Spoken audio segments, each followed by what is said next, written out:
بسم الله الرحمن الرحیم إنا أنزلناه في ليلة القدر. ما قرآن را در شب قدر نازل کردیم. وما أدراك ما ليلة القدر. و تو چه میدانی شب قدر چیست؟ ليلة القدر خير من 1000 شهر.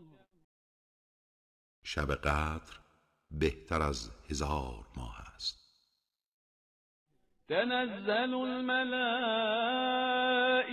والروح فيها بإذن ربهم من كل أمر.